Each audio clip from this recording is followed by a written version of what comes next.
There is a common belief that young children are fully developed by age 5.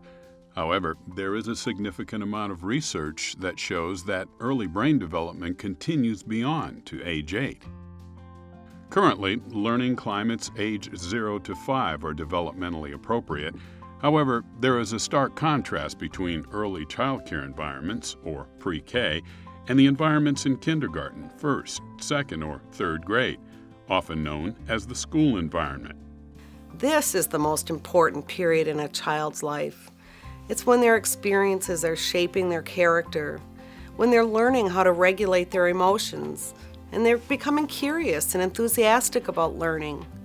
They're also learning to get along with their teachers and peers. This time really is setting expectations for their future behavior and learning. Great schools just start with great learning environments. Because the brain is beginning to develop the capacity for self-regulation of behavior during these early years, it is necessary for adults to help children manage their own behavior. Adults provide children direct acknowledgement for meeting expectations and displaying learned skills. It's important to broaden the age beyond age 5, but to include 6, 7, and even 8-year-olds in the process. Because when children enter kindergarten, that doesn't mean they necessarily came from an early learning classroom environment. There are many kindergartners that don't even go to pre-K or preschool. So the first time they're really in a school setting is when they're in kindergarten. And so there may be some developmentally appropriate or social-emotional skills that they haven't had yet compared to some of their peers that maybe attended a pre-K class. The brain is the only organ that changes in response to experience after birth.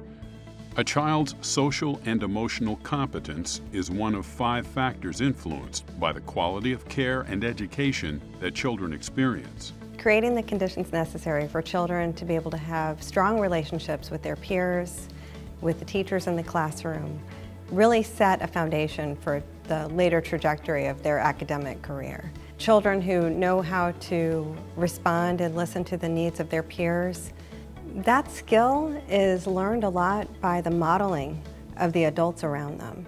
And that's also part of what this work is about. It's about making sure that all adults in the learning environments where children are modeling the behavior that we want children to express. High-quality infant, toddler, and preschool experience can help shape solid, healthy neural pathways that remain for a lifetime. Children who have a strong social-emotional foundation experience have more academic success, fewer negative interactions with adults, and more friendships with peers.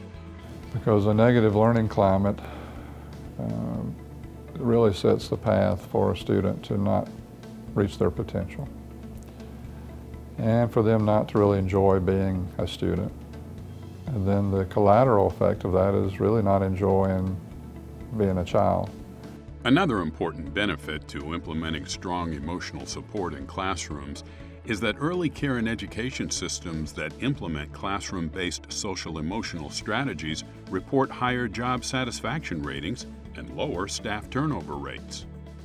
Responsibility for children's readiness lies not with the children, but with the adults who care for them and the system that supports them.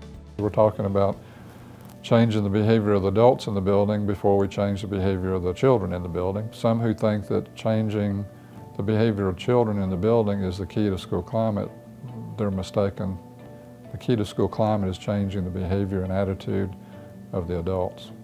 Challenging behavior usually has some kind of message. It might be, I'm bored, I'm sad, you hurt my feelings, I need some attention. By understanding that message, we can understand children and their behavior and the kinds of interventions that are going to be most effective. Children often use challenging behavior when they don't have the social or communication skills they need to engage in more appropriate interactions. If they don't have those skills, we have to teach them. And that might mean for a 3rd grader as well as for a 2-year-old. You're not going to get anywhere if you don't address that big gap in that child's social-emotional competence. This means for children from 0 to age 8, teachers must teach children friendship skills, following rules, routines, and directions, how to identify feelings in self and others, controlling anger and self-control, and problem solving. Families and other adults in the child's life are critical partners in building children's social-emotional competence. Babies come into this world ready to engage with their caregivers, and those social communication milestones get really integrated with that child's ability to say, oh, you're an important caregiver and you're paying attention to me, and now my needs are now going to get met.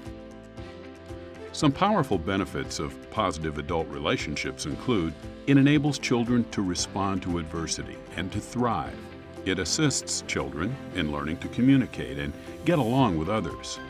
It encourages feelings of empathy and mutual respect among children and adults. And it provides a supportive environment in which children can learn and practice appropriate and acceptable behaviors as individuals and as a group.